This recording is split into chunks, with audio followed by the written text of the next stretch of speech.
Good morning बच्चों। आज का हमारा विषय सामान्य विज्ञान है। विज्ञान का पहला पाठ है सजीव सृष्टि, अनुकूलन और वर्गीकरण। इस पाठ को आज हम पढ़ेंगे, समझेंगे। ठीक है। तो बच्चों, हम जानते हैं कि इस पृथ्वी पर अनेक प्रकार की वनस्पतियां पाई जाती हैं। कुछ वनस्पतियों में रंग बिरंगे फूल खिलते हैं, तो कुछ वनस्पतियां बिना फूलों वाली होती हैं। उन वनस्पतियों में फूल नहीं आते हैं, सिर्फ पत्तियां ही होती हैं। कुछ वनस्पतियां इतनी विशालकाय होती हैं कि हम उन्हें दूर से ही देखकर पहचान लेते हैं, और कुछ वनस्पतियां ऐसी होती हैं कि उनको देखने के लिए सूक्ष्मदर्शी का सहारा लेना पड़ता है। कुछ वनस्पतियां बर्फ वाले प्रदेशों में पाई जाती हैं, जिन्हें हम बर्फीली प्रदेश कहते हैं। वहां सिर्फ बर्फ ही बर्फ दिखाई देता है। तो कुछ वनस्पतियां जो हैं वो मरुस्थल में पाई जाती हैं। इसी प्रकार से जिस प्रकार हम वनस्पतियों में विविधता देखते हैं, यानी कि वनस्पतियां भिन्न भिन्न प्रकार की होती हैं, उसी प्रकार से प्राणियों में भी विविधता होती है। जैसे कुछ प्राणी ऐसे होते हैं जो एक कोश की होते हैं, अर्थात उनका शरीर एक कोशिका से बना होता है, और कुछ प्राणी ऐसे होते हैं जो बहुकोश की होते हैं, अर्थात उनका शरीर अनेक कोशिकाओं से बना होता है। कुछ प्राणी ऐसे होते हैं जिनको हम पृष्ठवंशीय कहते हैं। पृष्ठवंशी का अर्थ होता है हमारे पीठ के भाग में एक मेरुदंड होता है, उसे हम रीढ़ की हड्डी कहते हैं।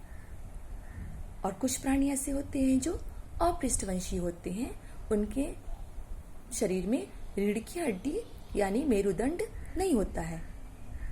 कुछ प्राणी ऐसे होते हैं जो कि जलचर होते हैं, अर्थात वो केवल पानी में ही जीवित रहते हैं। पानी से अगर उनको बाहर निकाल दिया जाए तो वो मर जाते हैं। कुछ प्राणी ऐसे होते हैं जो थलचर होते हैं। थल का अर्थ होता है जमीन, जो जमीन पर ही रहते हैं और जमीन पर ही उनका जीवन बीतता है।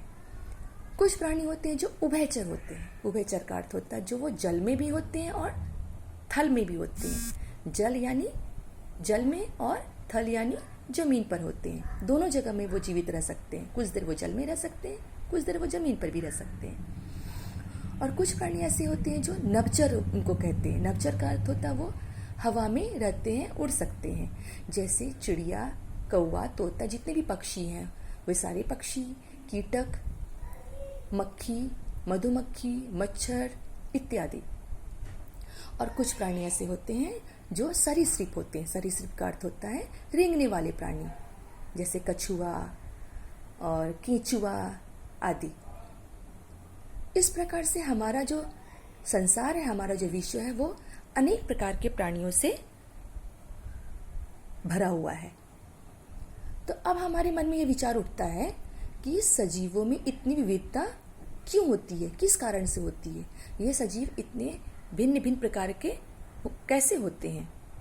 तो बच्चों, तुमने कभी कश्मीर का नाम सुना है? हाँ, कश्मीर जो है वो बर्फीले प्रदेश का देश है, बर्फीले प्रदेशों वाला है।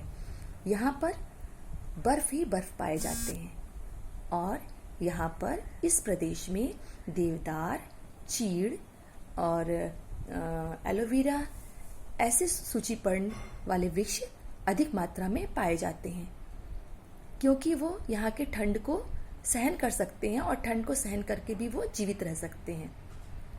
इसके अलावा यहाँ पर बहुत अधिक मात्रा में सेब तथा अखरोट की भी वनस्पतियां अधिक मात्रा में पाई जाती हैं।